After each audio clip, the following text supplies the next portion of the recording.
My name is Michael Vaughn. I'm an instructional technologist here in teaching and learning technology, so I help people use technology in meaningful and effective ways. And welcome to Elon. What I want to say is it doesn't matter to me why you chose Elon. I'm just really glad that you are here, and I'm looking forward to seeing what you do over the next couple of years. Okay? Now, after we're done, I'm going to hang out over here in case any of you have questions or you want to talk about something. But just to make that time a little bit more efficient, I'm going to answer one of the most commonly asked questions right now. Yes, I am aware that I look like Seth Rogen.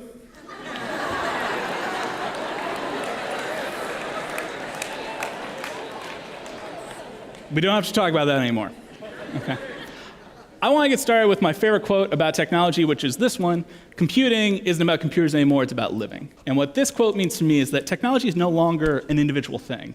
Technology is now an actual ingrained part of our day-to-day lives. It's a lifestyle, right? We are always using devices to experience our lives. Now, out of curiosity, how many of you would feel really uncomfortable if you had to go one day without your phone? Oh, that's a lot of hands. I like the introverts too. You're like back there like, I get it too. I'm an introvert. It's like, why go big when you can go home? Do you know what I mean? So we are always connected. Now, out of curiosity, just to do a quick poll, how many of you have sent a text, Facebook message, Snap, Instagram post, anything like that since we started? Ooh, everybody. It's been 3 minutes. And I get it, because it's hard to disconnect regardless of what you're doing, right? We are very, very connected. And that causes some changes in behavior, which brings me to my second favorite quote about technology, which is this one.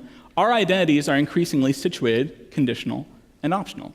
And what this means is that we now choose what we share about ourselves, when we share that information, and whether or not we share that information at all. We are crafting these secondary and third and fourth identities online based on how we choose to share things with other people. And that's really interesting, because it flipped that classic philosophical argument, because Descartes said, I think, therefore I am. You've probably heard that quote. But now it's really I share, therefore I am, because we're defining ourselves by what we share with other people and how we choose to share it. And these are some of those services that you use. They're just coming in based off of the year that they were invented. And out of curiosity, how many of you use at least 4 of these on a regular basis? Ooh, just about everybody. So these are all younger than you. Like, these are new in the grand scheme of technology. So that's amazing that they've gotten such high adoption at this point. So all these technologies are really based around this idea of sharing things with other people. And technology has that power. It has that really cool power to bring together people who wouldn't normally hang out together. This group of people was brought together by, of all things, Pokemon Go. Right? Just a game that brought a lot of people together. But there are people on the flip side who are worried about your use of technology, especially when it comes to academic environments, that might be a distraction. And I want to point out there's one really obvious distraction here, but there are actually 2 more that we kind of overlook. So they're asking very legitimate questions about how you choose to use technology. And I think that those are worthy of exploration. And I want to start with your phone, because we spend a lot of time with our phone. In fact, how many of you can remember the last time you were more than 30 feet away from your phone on purpose? Ooh, not as many hands that time. And I get it, because that's a really weird feeling when you don't know where your phone is all of a sudden. Do you know what I mean? And we use it all the time to experience and filter and document life, which makes a lot of sense because it replaced a ton of stuff over time, right? It can do an awful lot for us. And this is a really incredible device. It's not just that you can text people, email people, surf the internet, take pictures, record movies in high definition, edit them on your phone. There's built-in GPS, so your phone knows where you are, what's around you, how to get you to places. That's amazing. That's amazing that it can do that in such a small form factor. And there are apps that can do just about anything you could imagine. There's one app that will take the camera on your phone and translate printed text into a different language on your screen, which is amazing. There's also another app called Run Pee that tells you when you can go to the bathroom during a movie because a boring part's coming up. I worked the screenshot in this year because people didn't believe me. They thought I was making that up. This is an actual app. And so I wanted to know, this is an amazing device. You carry it with you all the time. You use it to experience the world. Are you using it to its full potential? Now, Elon's very big on engaged learning, which is a collection of high-impact educational practices. One of those is undergraduate research. So I decided to flip the script and research undergraduates. So I wanted to know, how do you use your phone? So I went out, did a big survey, tried to figure out how you use your phone. This is really scientific, and these were my results.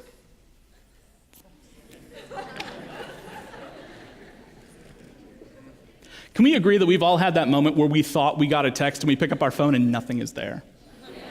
It's like, why is this so dry? Don't I have friends?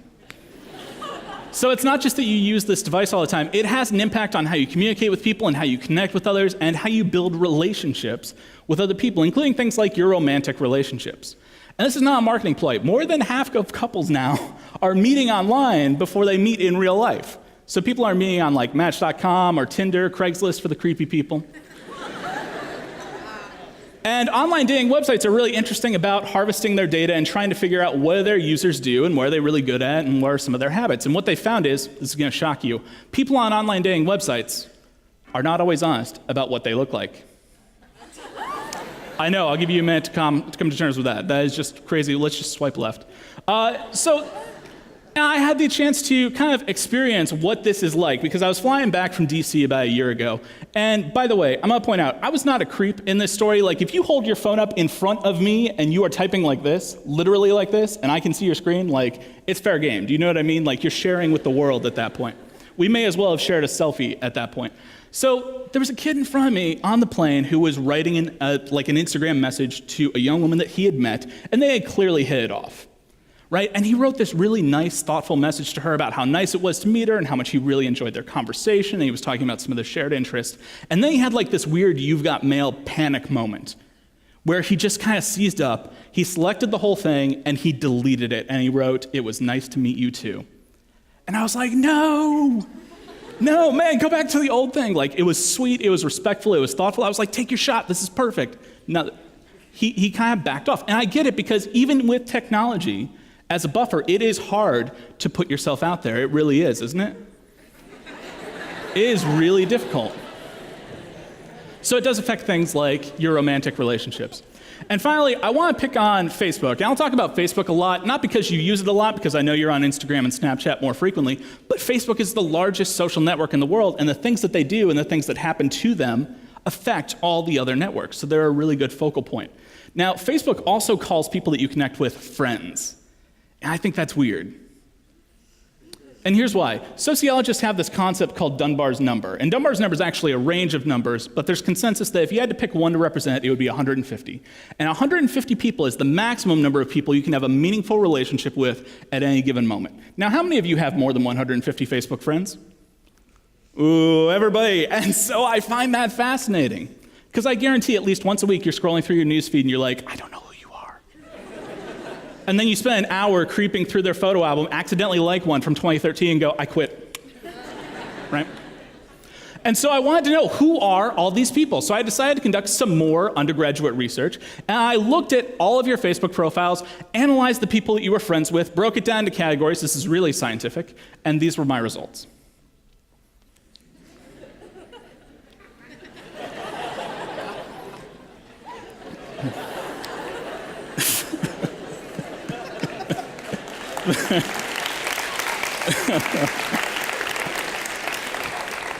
I normally don't laugh at my own stuff, but I was proud of that. There are a couple of people where I'm like, I wish I could quit you, you know? But these are some of those technologies you're using. Again, they're all based around this idea of sharing things with other people. But the problem with sharing is that sharing usually comes with consequences. And I want to talk about what some of those things are today. So I'm going to talk about how it affects the way that you communicate. I think email is a great example of that in higher education. You're going to use that a lot to communicate with faculty and staff in particular. I think I want to talk about your data and what you choose to share with other people, and more importantly, why other people want information about you and how they're going to try and trick you into giving it away. I want to talk about photos. And then after all that, I want to give you some random unsolicited advice. Why? Because it's my part of the session. I do what I want. Sorry, I'm not sorry. Okay. So let's start with email. And why email? Now, email is a form of communication. It's actually a really old form of communication. The first email was sent in the 60s. You can look it up on Wikipedia. It's actually kind of fascinating.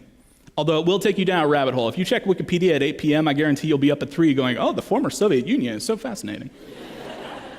Over the last 10 to 15 years, communication has really shifted. We've seen the reemergence of short-form, text-based messaging. It started off with AOL Instant Messenger and ICQ. It evolved to things like Facebook Messenger, WhatsApp, and Snapchat. And short-form, text-based messaging is the evolution of the telegraph, right? You have a limited amount of text. You have to come up with your new forms of language to make the most out of that limited space. And that, unfortunately, bleeds into how we write emails, which are an evolution of the letter. They're meant to be written differently. Now, if you were thinking about the next time that you actually have to email one of your instructors, First place to start would probably be On Track and check My Schedule so you can actually find their email address. But most of you are going to try and write that email on your phone, assuming you don't want to borrow a laptop from media services. Now, since you spend so much time on your phone, since you communicate with people on your phone so often, that affects how you communicate with them and how you build relationships with those people. This is just a fact. And so to give you an example of how that bleeds into how people write emails, I want to give you an example from an email that was written to me by one of my former students at one of my previous schools. This isn't actually him, I just like to think it is. And if you've never seen this, I need to point out, you are not cool unless you are 4 popped collars cool. So some of you need to layer up. Okay.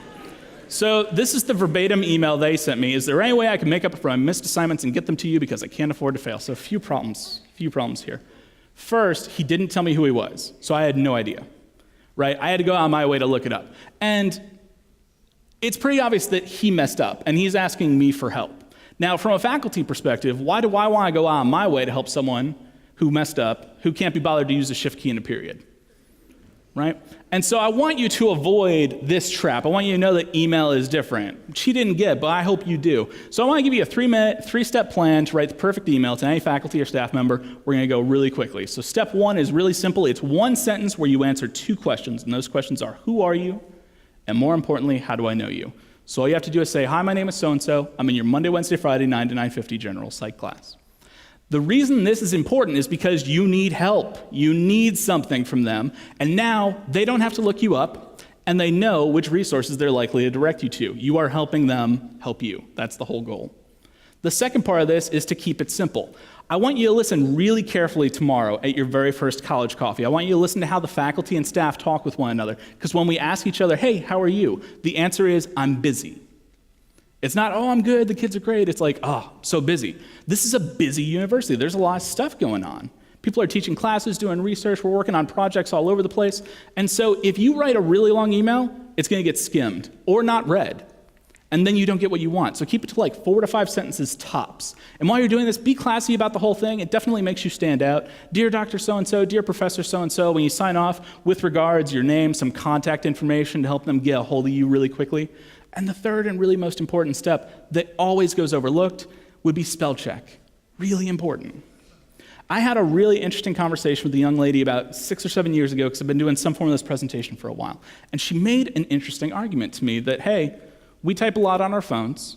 This is kind of where the culture is headed right now. I think the faculty should adjust if there are typos or, like LOLs and things like that. And I thought, it's an interesting argument, but I don't buy it. Do you know what I mean? Because to me, grammar is important, punctuation is important, spelling is important, because I don't think you can go through your life with no regrets. This stuff really matters, right? We had a student in my previous school who referred to the main character of the Spanish novel Don Quixote, that character being Don Quixote, Q-U-I-X-O-T-E, as Don Quixote. Don Quixote. Can you see where that grade is headed right now? Just awful stuff. So again, the 3-minute, 3-step plan to write a perfect email to any instructor. Identify yourself, be really simple and classy with your writing, and please check your work. Okay. So that's what I have to say about email. Now, the next thing I want to talk about is data. And I'm going to define data as information that you voluntarily share with other people. Sometimes that's a company, sometimes that's an individual. And I want to talk about this because sometimes people take stuff that belongs to you and they misuse it without your permission. And that's not cool. That's not fun at all. Now, in general, I think there are like 3 types of people who are usually looking to access data that you share. The first is pretty obvious. It's just other people who want to get to know you, right? They're going to look you up on social networks just like you look them up because they want to know a little bit more about you before you meet. The second group would be companies like Facebook and Google. And I really want to draw a really interesting line here because, out of curiosity, how many of you pay to use Facebook or Google? How many people pay to use? You pay every time you do a search, or you pay when you create your account, or when you post a photo or a status update? No one pays for that. So, number 1 lesson of business, in case any of you are majoring over that way: if you're not paying for something, you are not actually the customer. You are the product being sold. That is the thing. These companies, they position themselves like Facebook positions itself as a social network. Google positions itself as a search company. They're not. They're ad companies. There's a difference between a service they offer and how they actually make their money. They make their money selling your data to advertisers so that they can advertise to you more effectively. And Facebook is especially egregious with this, which is why I pick on them so much. In fact, when you're not using Facebook, they track all of these individual data points about you that take 15 seconds to scroll through the entire list. Isn't this kind of obscene? They track all this information about you, whether or not you are actually using Facebook. In fact, to take it a step further, they track all this, whether or not you're even logged in. How creepy is that? And they want this information because they want to advertise to you better. These aren't the companies that you think they are advertising companies, and they want your information for that reason. The third group of people who want access to your information would be hackers in general, right? And if you don't know what a hacker looks like, they wear hoodies and they type under green and blue lights. Okay. This is why it's impossible to use a good stock photo of a hacker. Now, most of the times when we talk about hacking, we think of like the really big, obvious events. But most of what affects people here on campus, including the faculty, staff, and yes, the students, we've had about 200 people affected by this, or at least the last year or two, is a process called phishing. And this is basically social engineering where people trick you into giving away your information. And so I want to let you in on their tricks that they use to manipulate you into giving away information. There are three things in particular the phishing scam will do. Now, most of them are pretty obvious, but they're getting subtle and they're getting better. So the first thing they're going to do is they're going to tell you there's an emergency. There is some kind of problem, right? Your account's been compromised, your money's gone, something is wrong. And then the next thing they're going to do is they're going to try and make you panic. And they're going to try and do this by threatening to delete your account or take your money or fine you or something like that. The reason they're trying to make you panic is because when you panic, you make emotional decisions. You are no longer making a rational decision. So that makes you a prime target for step 3, which is when they try and get you to click on a link and log in with your credentials, at which point they have access to your information. Now, if there actually is a problem with your account, since a lot of these people pretend to be us, and by us I mean instructional and campus technologies, there are 3 things that we will do to try and make this as easy as possible for you to counteract whatever's happening. The first thing we're going to do is we're going to tell you exactly what happened and how your account was compromised, to the best of our knowledge. Then we're going to give you a deadline to change your current password. Now, I need to point out, when you joined Elon University, you joined a community. And that community is also virtual. So if your computer has already been compromised, or your account is already compromised, we will go ahead and disable your current password. We don't delete data. We don't delete anything. We just disable your ability to log in if there's a problem so that you don't infect other computers or other accounts on campus. And then the last thing we're going to do is we're going to give you directions to reset your password. We're going to give you directions to a link. We're not actually going to give you a link because we don't want you to get in the habit of clicking a link that you think is from us. See what I mean? So it's just elon.edu/password. If you find something and you're on the fence, you're not sure if it's legit or not, take a couple of extra minutes and forward it to us. And we would be very happy to look at it for you and give you an idea, because we would rather spend 3 or 4 minutes of our day trying to help you figure out, is this email legitimate or not, than going through the 10 to 15 minute spiel and going through a much longer process with you where your account's been compromised, because that's going to feel awful for you. That's not fun knowing that somebody else got access to your stuff. And if email's not your thing, although where are my introverts at? They're like, ooh, you can call us. Okay. All that information is going to be on the handout that we left on your bed when you moved in, so please do refer to that. Now, this brings up an issue of human behavior, because when it comes to protecting ourselves and protecting our information, this is a classic battle between what we should do versus what we actually do. Now, a couple of years ago, I was at a conference at Virginia Tech, and I was walking across their campus, and there's this place called Drill Field right in the middle of campus. And what I thought was really interesting is this is a great illustration of human behavior. So there are 5 paths here that the university built. They're fully paved, they're maintained, and everything. Despite that, the people who work there and attend there made 4 more paths of their own. And this is not a unique phenomenon. We actually have a name for this. It's called the desire path. And this is a great illustration of human behavior, specifically that convenience always wins.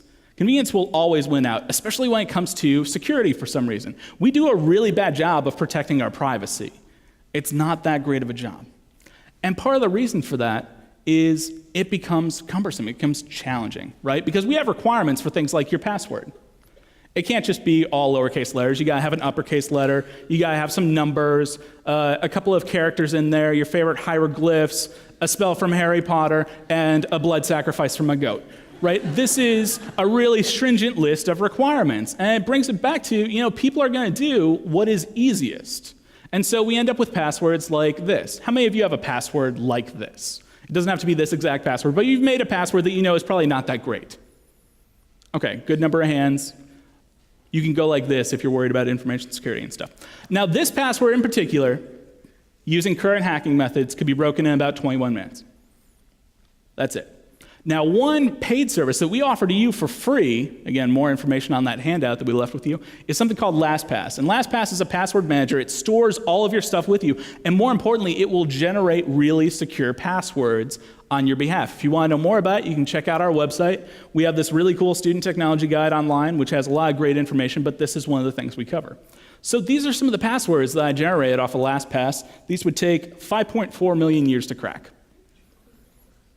Looked it up online. I literally had to reference that because I wanted to get it right. These are really secure passwords. And LastPass can remember them all. But you know what the flaw with those passwords is? They're super hard to remember. And so we go with something simple. I feel like I'm at church. That was good. That was good reinforcement. The average internet user has 107 accounts. You can't remember that much stuff. That's a pain. So here's my suggestion. Use LastPass for all of your accounts except maybe 2 or 3. Because there are only 2 or 3 of your accounts that you actually log into on a regular basis. Am I right? William's your Elon address, or like your Elon account. And then there's probably a couple other ones. Maybe it's like, I would imagine you're probably logged into Snapchat all the time if you use Snapchat. Once you set yourself up on an app, you usually don't have to log in for a while. But whatever those 2 or 3 accounts that you log into on a regular basis, don't use a password. Use something called a passphrase instead. So if you come visit my family in Ohio, I set up the router for them because, of course, when you work in technology, like apparently you're a magician with anything technical. So I set up the router for them, and this is their Wi-Fi password, which they hated at first, but it's a lot easier to remember. And not only that, it's way more secure than something like this that could be broken in 21 minutes. So a passphrase, not only is it easy to remember, it's way more secure than the regular stuff that we come up with, and it's easier to type. By the way, this password would take this long to crack. That is ridiculous, okay? So I would encourage you to use a passphrase for those 2 or 3 accounts that you log into all the time. Way easier to remember, but also super secure. I'm a big fan of passphrase. Use LastPass for everything else, okay? Again, if you want to know more about that, check out our website. It's just the Student Technology Guide right near the top, and that's what I have to say about data. Now, the last thing I want to talk about before the advice would be some photos, and in particular, selfies. We take a lot of pictures of ourselves, we take a lot of pictures of our experiences with other people, and the things that we're doing. And this is actually not a new phenomenon. This has been happening for a really long time. The one on the left was taken in 1839, the one on the right in 1900, so this is an old idea. But sometimes people are concerned about the taste of these photos. Do you know what I mean? Like whether or not they're appropriate. Now, sometimes it's not your fault. Maybe someone was messing with your photos, like maybe dad was trying to spoil your prom photos, I don't know. Or sometimes it's just like someone just happened to end up in the photo with you. I don't know why people keep getting engaged at Disney World. Sometimes you think you have that really nice photo, you're gonna print it out, put it in Christmas cards, make it your profile photo. You miss that one detail in the background that with an extra bit of classiness is perfectly reflected in the pond. And this is a problem because based off of the most recent research that I could find from careerbuilder.com, 70% of hiring managers, when they're considering you for a picture, are gonna look you up on social media websites, and more than half of those managers have eliminated a candidate for something that they found there. Their number one reason for eliminating a candidate, inappropriate photos. Inappropriate photos. To add an extra layer to that, there was a company called Social Intelligence that got permission from the FTC to catalog, like they are literally archiving public social media posts of literally everybody. Okay, they have algorithms that are out grabbing all this content as it's being posted. So anything that you put public, they have probably grabbed at some point. Now this is for background searches. It's supposed to be for, higher impact positions, like things that require security clearance or things in higher levels of accounting, things like that. But they're hanging on to these posts for 7 years. So they've been hanging on to this stuff since you were what? In like 8th grade at this point? 7th or 8th grade, right around there? This is ridiculous. And by the way, they got permission to do this in 2011, so they've already got 7 years of data on you, which is really disturbing. And I'm sure that no one's ever going to hack into their websites, take this data, leak it online or something like that. Now, we have this really great organization on campus, this department just for you called the Student Professional Development Center.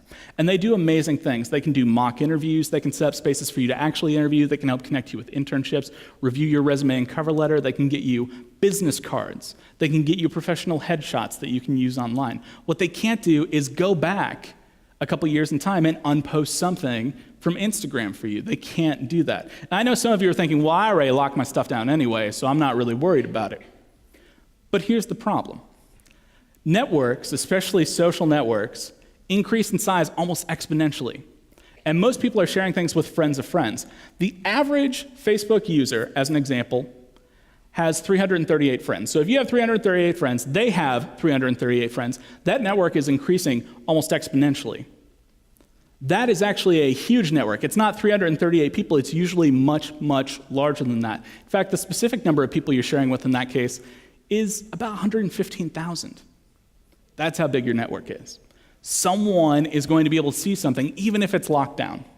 So what I would do is I put together a helpful flow chart for you to figure out whether or not you should post something online. Here it is. Should I post something online? If you're on the fence, if you think it's questionable, there is the workflow that I would encourage you to go through. Okay. So that's photos. Before I get into the advice part, I want to point out, once I finish the advice part, I'm going to turn it back to Kay Fresh and Jordan. They're going to close out with about 10 more minutes. Since we started 10 minutes late, as everybody was coming in, we're probably going to run over about 10 minutes. In which case, we're not really running over, we're just shifting. But I want to establish that expectation so you know what's going to happen. With the advice, I have 4 pieces of advice for you that I want to share. The first is that you learn to disconnect. And this is a really unfair thing for me to ask of you. It is. You are the first generation that's going to have to figure this out. Your parents didn't grow up with smartphones. They don't know what it's like. They don't have that sense of always wanting to be connected. And people are worried about how connected you are with your devices and that you might be missing out on social experiences because clearly this has never happened before in the history of anything, right? And people don't understand why your generation happens to always be on your phones, completely oblivious to the rest of the world. But we are really connected, right? We're always online, we're always connected to things. And not only that, it's a behavioral thing. Technology is an integrated part of our day-to-day lives. I mean, what's your time to screen each morning? How long before you interact with an electronic device? Let me answer this question really quickly for most of you. How many of you, by a show of hands, use your phone as an alarm clock? As soon as you wake up, you are interacting with a screen. This is a behavioral thing. And so it's about finding that balance so that the technology doesn't disrupt some of the things that do have value, right? And again, it's an unfair thing of me to ask for you to do, but your generation is going to be the first generation to confront this problem and figure it out.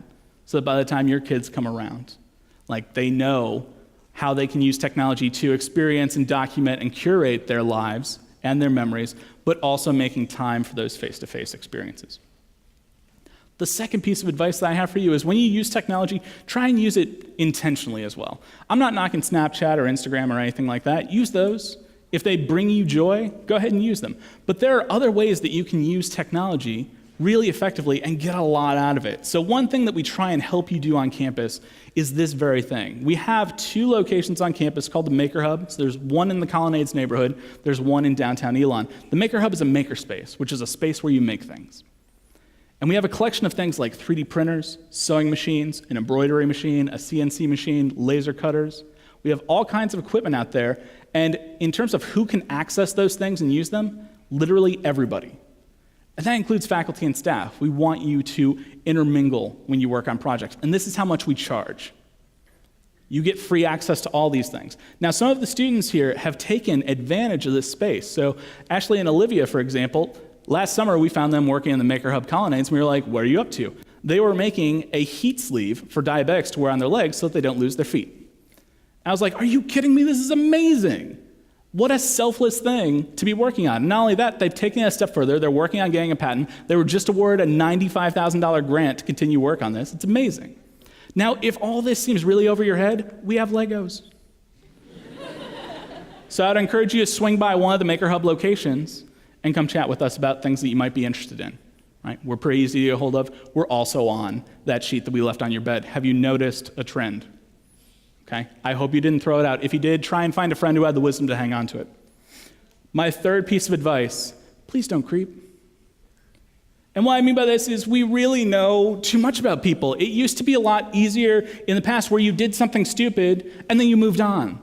And now you do something stupid and it's documented everywhere by everyone and it's just hung on to forever and it sucks. It really does. It's so frustrating. So a couple of caveats here. The first is, I know it's tempting, but please do not check your ex's social media profiles, if only for the fact that this warning message doesn't exist yet.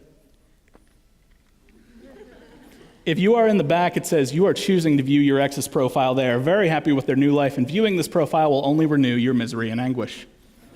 Okay. The other thing that I want to point out is, I know that you're going to meet a lot of new people over the next couple of days, but just because you had like a good 10-second conversation with someone at college coffee doesn't mean that you now get to go home and spend the next 2 hours of your life trying to look them up on some kind of social network, getting mad that you can't search by license plate number. Because when that person finally gets that message from you, it's going to feel really awkward. Why? Because it's stalkward. You can steal that, that's fine. What does that experience look like for them to get that message from you? I found the perfect visual reinforcement for what that experience is like.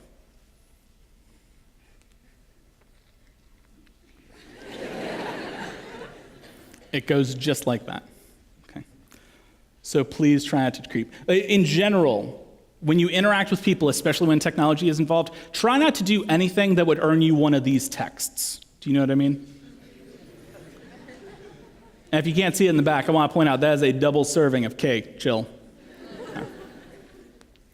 The last thing that I want to share with you is we talk a lot about all the technologies available. We talk about all the free services that we offer, but I want to really emphasize face-to-face communication is still the best. In fact, if you ask people, how do you prefer to communicate with others? They will still say face-to-face is my preferred method of communication, despite all the other ways that we can communicate with others. Technology has this really amazing power to bring people together. It also has the power to create barriers within relationships.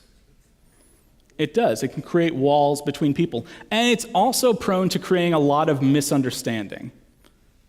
It really is. How many of you have been in a fight or an argument because of a misunderstood text message, wall post, snap, Instagram comment, something? Okay, just about everybody. Here's the thing. There's no love key on the keyboard. Technology sucks at conveying emotion. It's really bad at it. This is where face-to-face comes in. So I want you to find a balance and make time for the face-to-face experiences with people. So along those lines, I want to steal a page from Mr. Rogers, who I think did a really nice job of reminding us that there are people in our lives, maybe they're here now, maybe they aren't, who have literally loved us into existence. These are people who have championed us, who have supported us, who have been nothing but kind and supportive to us, even when they were disappointed or frustrated or upset over something that we had done. Maybe those people help you moved in. Maybe those people just aren't around anymore. But I want you to take 10 seconds, just 10 seconds of silence, and I'll keep track, to think of one or two of these people. And I'll say, if no one comes to mind, pets are okay too, because every day I'm trying to be the person my dog thinks I am. Do you know what I mean? So 10 seconds of silence, just to think of someone who matters to you, starting now.